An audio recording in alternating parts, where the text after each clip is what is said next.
You're listening to the Jam Price Show, all about movies. And today, my guest is Kay Asher Levin.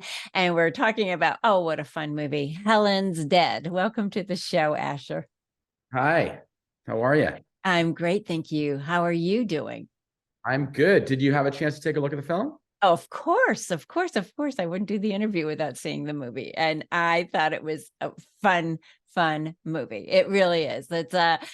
It reminded me a lot of Knives Out, that type of film, that, obviously a little different, but that kind of film. And it was just a fun film. So I'm looking I forward to appreciate talking. that. Yeah, I wanted to make something fun and entertaining and not so serious.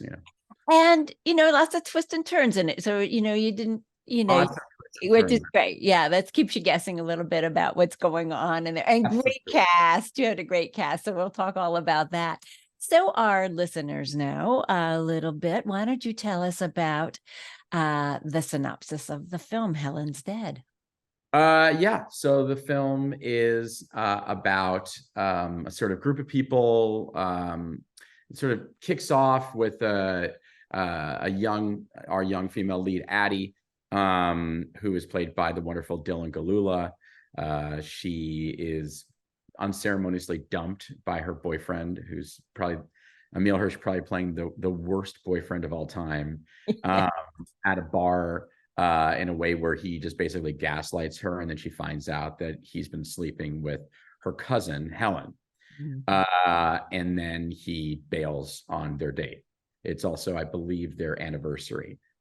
So that's a wonderful opening, kind of kicks off the tone of the film. You know what? Uh, I need to stop. We got to start again. I'm so sorry. I forgot to start the recording. okay. The audio. So let's see if I do this and go back, and hopefully you're still there. I apologize. So let's start this whole thing all over again. Sorry. They're gonna have fun editing this one. Okay. You're listening to the Jam Price Show, all about movies. And today, my guest is director writer Kay Asher Levin. And we're going to be talking about his fun new film entitled Helen's Dead. Welcome to the show, Asher. Thank you. Thank you. Yeah, great to be here. It's great to have you on the show. This is a fun movie, a lot of fun. And watching it, it reminded me a lot of Knives Out and that series. It's such a wonderful series. And this is sort of on that kind of genre. So if people enjoyed Knives Out and the sequel, they'll definitely enjoy Helen's Dead. Just fun and lots of twists and turns in this film. So our audience knows a little bit about the synopsis of this film. Can you tell us a little bit about it? Sure. Yeah, the film is, as you mentioned, is a sort of absurdist mystery comedy, kind of a millennial riff on Agatha Christie is the best way. I'd say probably closer to the second Knives Out movie than the first one, in terms of the types of characters as well. Mhm. It's a one crazy night movie set in Santa Fe. It opens up with a couple who have a breakup. Our female lead, Addie, discovers that her boyfriend is cheating on her with her cousin Helen. There's dinner party that night at Helen's half sister Layla's house, and Addie decides to go there to confront her. But when she arrives, the cast of characters that she arrives to see, Helen is found dead in the bathroom, and suddenly now everybody's a suspect, and lots of twists and turns happen, and the characters are much more concerned about what everybody else thinks than about the body that's in the bathroom. Is that a good description? A very good description. And it is kind of going like, well, yeah, nobody seems to be that concerned. In fact, Helen's dead. Yeah, it definitely struck me. I read the first draft of the script. I found it on the Blacklist, which is a sort of screenwriting source for young screenwriters and unsigned and unpublished screenwriters to send their scripts in. Amy Brown Carver, a fantastic young voice. She wrote a really great script, and we actually worked together a lot on it afterwards. But the essence of the script being that, the world that we live in today collectively, a lot of times it wouldn't be that far to imagine that if there was a dinner party, people would be more concerned about what everybody else was thinking than what to do with the body. And that really turned me on as a filmmaker. Yeah. Yeah. And that is, it is fascinating in that respect too, because it's all about the different egos and everybody protecting themselves in this film. So it makes it interesting, and just new characters showing up. Yeah, I obviously, have an affinity for campy films. Screwball comedies Yeah, dating all the way back to, Preston Sturges. me too. Uh, and then after that with some of the films of Billy Wilder, and then obviously, Woody Allen, and then so forth from there. Some of the 90s filmmakers like Whit Stillman and early Noah Baumbach. And so this is sort of in that vein, I would say. A little bit more gory maybe than those movies, but definitely has the same kind of spirit as those zany screwball comedies, where anything goes and all the characters are kind of bouncing off the walls. Wanted to make sure there was a safe environment for my actors to be able to play as much as possible within the scenes and have a lot of fun.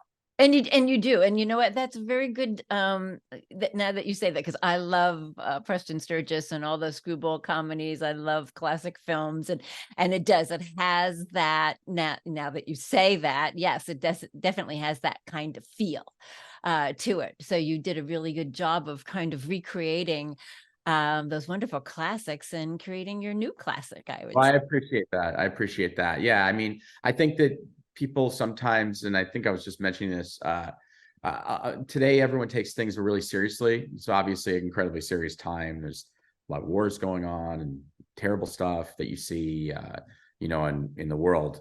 And I think that a lot of times when you're in those sort of eras, as a storyteller, it's nice to create some sort of escapism, you know, and allow for us to comment on what's going on in the world, but through irony, being able to sort of laugh at disaster, and I think that that's what this movie does lean into, is this sort of the chaos factor, of where we are as a society, and what, the way that people react to things, where there's so much crazy shit going on that it all turns into nothing. If there's enough stuff that you see every day, you stop not really caring about any of it, because it's too hard to chase tragedy, right? Right. And you're right. There is, I think, starting with the pandemic, where everybody, I think I've said this before, and I've had other guests on the show, where we just wanted something light, to watch. Nobody could watch anything heavy. Yeah, I mean, look, I've done a lot of genre stuff in the last few years, and I think that, and this is obviously a little bit more of a sort of fun, just a sort of fun film. But even those films, a lot of it was in my head is like, how do we comment on things while having fun? I think it's important for us to know that we live in this world, but also find ways to tell thematic stories about sort of apathy, in our society, while having people laugh and have fun and kind of say, oh my God, that's kind of like me. I might be like that, or, oh my God, this is an asshole friend of mine that I have, or this is a shitty boyfriend that I had, or, this is the type of party I've been to. I think one of the things I was taken with so much worldwide with Amy's script initially was that this felt like a dinner party that I'd been to before. Not the dead body, but, but the rest of it, the sort of catty infighting and the class stuff of, people who are really wealthy, people who are pretending to be wealthy, people who are pretending to not be wealthy. I live in LA, and I grew up here, and the only other place I've ever lived is New York. And so that's pretty much everyone here at all times. And we could like to laugh at ourselves. So, I think that was a lot of reflection of it. It was the characters. I wanted everybody to look like the way that I would imagine they looked, and, and sound like people that I interact with, Well, I think it's encapsulated even more in Hollywood, obviously, and probably New York also too, being the hub of Hollywood, where everybody is, concerned about their image and how they present themselves, probably even more than middle America, although it's everywhere. But, I think you have to be more careful about what you're presenting to the world, for sure. Yeah, absolutely. Yeah. So, I mean, that was sort of the impetus around that. And then it was just so great to get a bunch of actors on set. It's so fun when you have the opportunity. It was really a really fun family experience. Some of these people I knew, some of these people I knew through other people, and some of the people I've worked with before. And then, it just ended up being that at some point, everybody was in the one bedroom that nobody was shooting in, hanging out, like the whole movie. And this was a pretty tight shoot. We shot it in like 12 days. And so, we pulled some pretty heavy hours. I would find, I'm also a director that directs a lot. I take a lot of takes, I do a lot of footage, and I keep my actors working on their feet almost all the time. I remember I walked in one night and 2 of my actors were passed out on the bed, but everybody was cracking jokes and we all had a great time with it. It was funny because Tyrese, who obviously had never been in a movie like this before, at first he was like, hey, I need my trailer and this and that, and let me know when to come in. And then by about 8 hours into the first day, suddenly now he's just with everybody else in this tiny room and having the best time. And we all had a great time. It was fun. We did it 2 years ago. It was right around this time and we had a blast. That's great. That makes it so much easier if you're all having a good time, especially when you have such a close-knit cast and you're shooting in such a short period of time. 100%. It was really, really fun. And, I'd worked with Brian Husky a few years before and I've always been a fan of his. He's so funny. I'd worked obviously with Emile before, and Annabelle I knew through my wife. Beth was someone that I don't know how I got to her, but now we're super tight. And I know some people that she knows really well. And then, Dylan, I've been a fan of since she was on Kimmy Schmidt.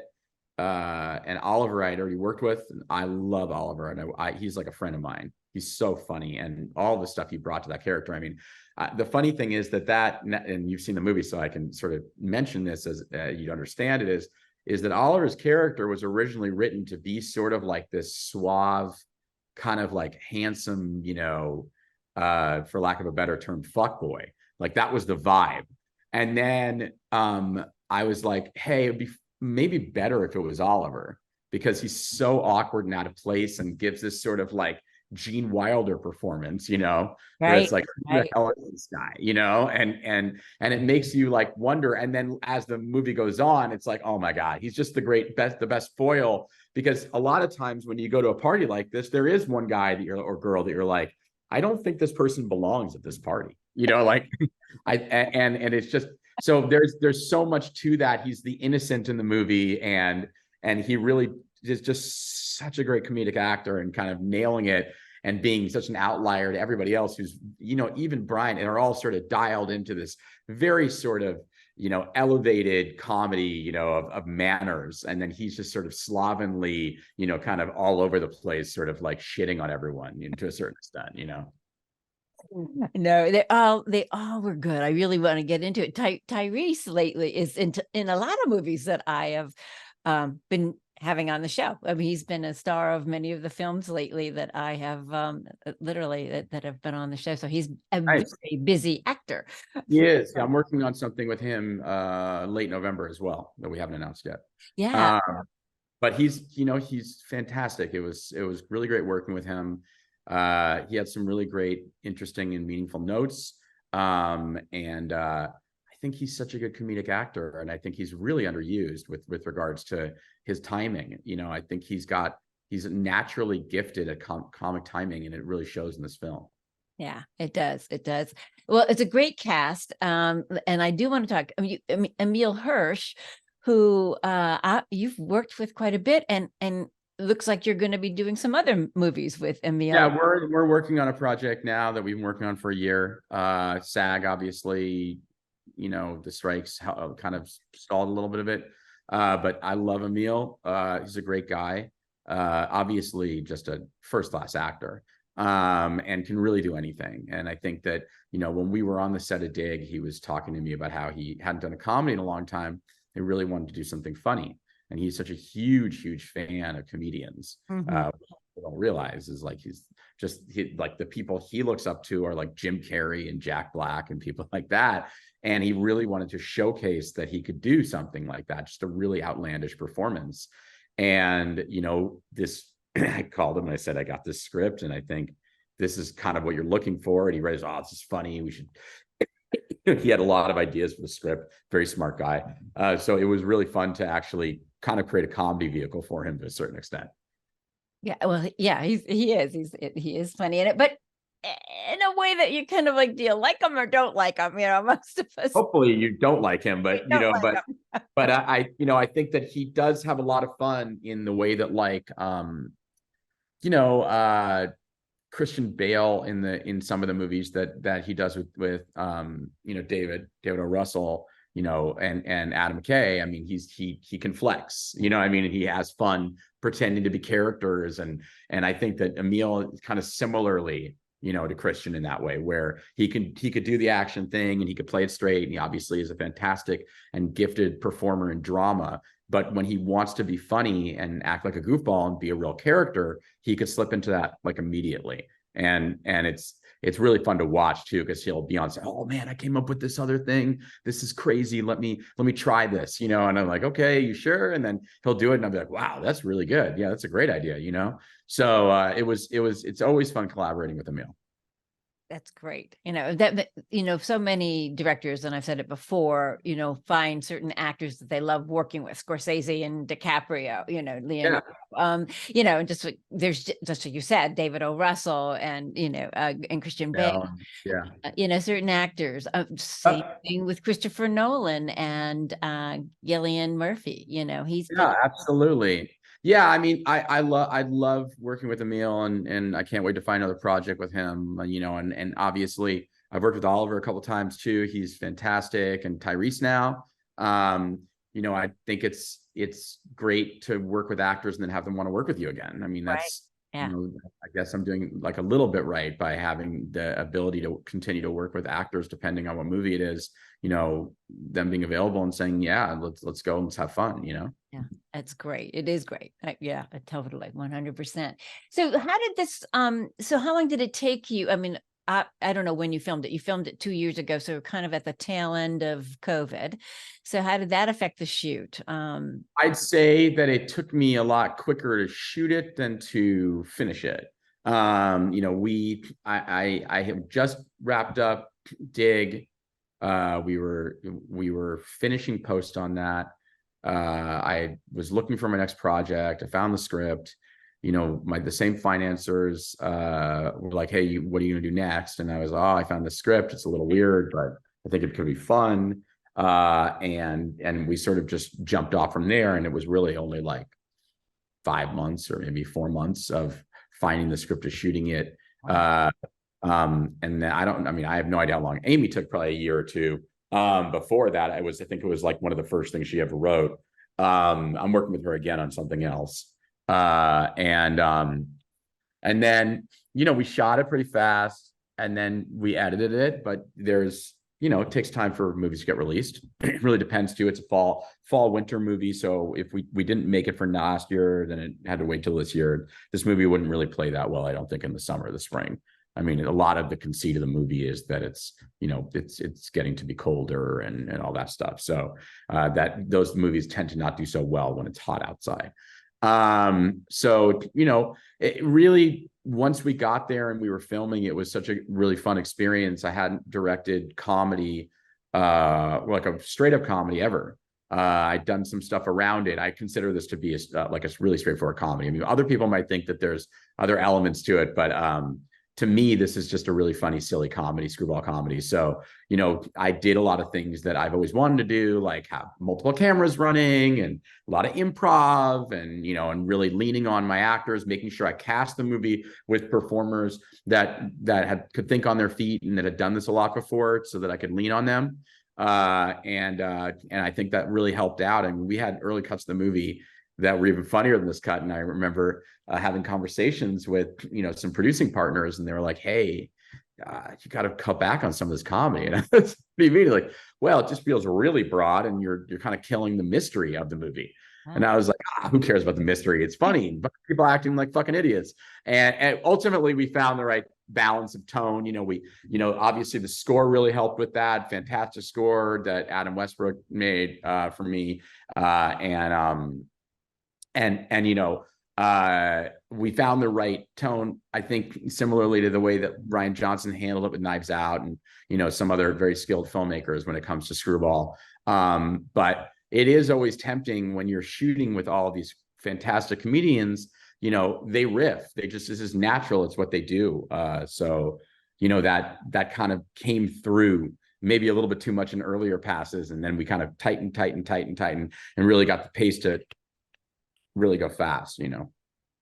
Well, it is fun, and it is funny, and there is suspense to it, and it's got all these different elements, and it's just it's just a fun movie. And if you're looking for something that's fun and has some mystery, a murder mystery, like Clue.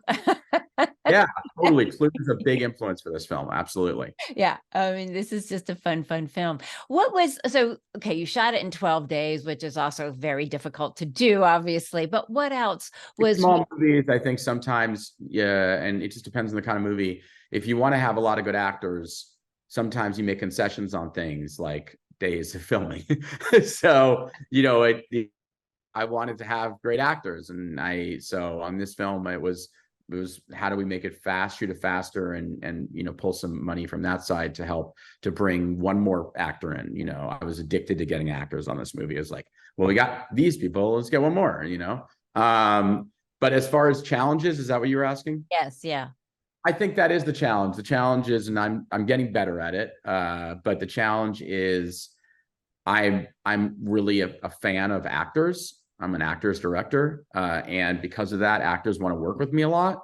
And so sometimes I fight to get more actors in a movie and sacrifice a little bit on the things that might make it for an easier shoot for me. So it makes it more challenging because I'm like, we could spend this 30,000, for this person or whatever it is, And so, I'm getting better at it. I just shot another film that was a true indie, and it was small, and we got great actors, luckily, because we got a strike waiver. And we were able to put a lot of that into production, and, it's a different kind of movie and different kind of look, but still great. And I guess the more I trust myself as a filmmaker and the more stuff I do, the easier it'll be to get, talented cast in there and not really hurt my below the line production. Excellent. That's what everybody's looking for in this business. Asher, you were a screenwriter to begin with. What made you transition? I mean, you decided during COVID? I started as a musician, actually, and I was a band for quite a while, and then I got into screenwriting. I went to school for screenwriting, but then I was touring, and then I started writing again. I like writing. Let me take that back. I don't really like the act of sitting down and writing something. I would much rather be coming up with visuals and working with actors and being on set. But I have that tool, and I enjoy doing it. Once I kind of stubbornly get into it, then I'll sit down, I'll do a rewrite.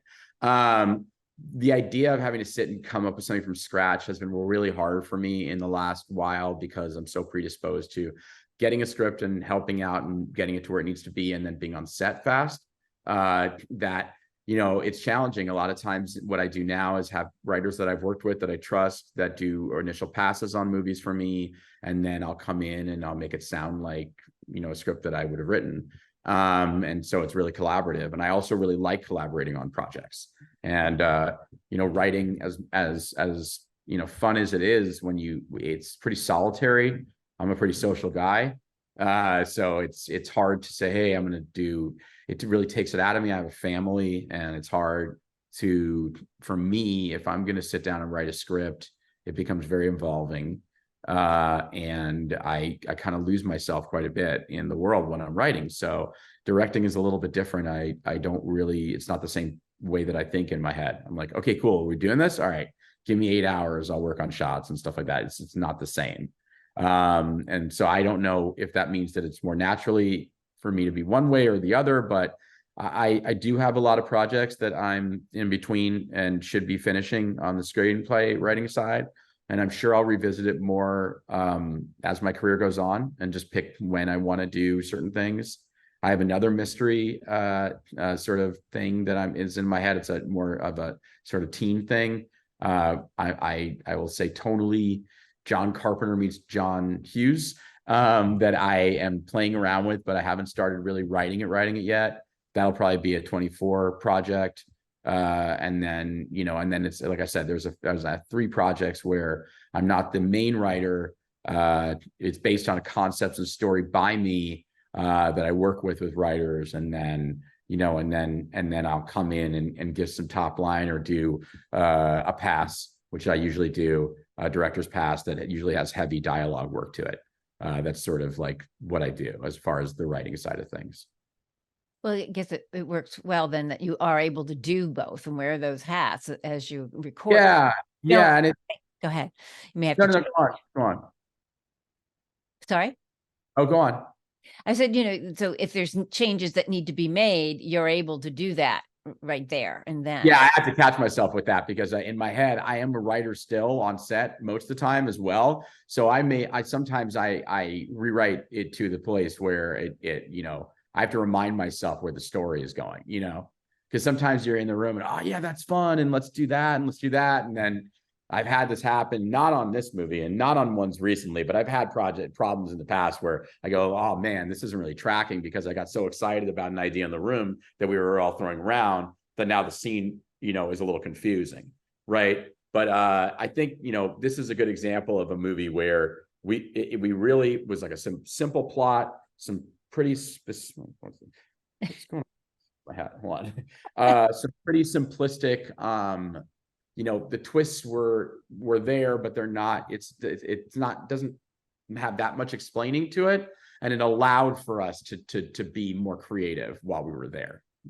I had Amy there the whole time with me. So I made sure that my writing partner was there with me to track. And sometimes Zach, who's one of my other partners on other projects, I'll have Zach there a lot of times too. So I treat it almost like a TV show in that way, where like the writer's always on set with me, at least most of the time on set with me, so that if I have an idea, they could almost act like the second script supervisor and be like, whoa, that idea might fuck this thing up or that thing up, Well, the proof is in the pudding. It is a fun movie. Everybody look for Helen's Dead, but where can people see this movie, Asher? The movie is going to be available on premium video on demand. So, Roku, Amazon, Apple, etc. And then it'll be in select theaters, depending on where you live. Most big cities, looks like mostly art house theaters. So, hopefully catch it there, but it'll definitely be available online, on your TVs and stuff. And, with smaller films like this, that's where you can find these things and then hopefully get a nice big run on a big streamer afterwards.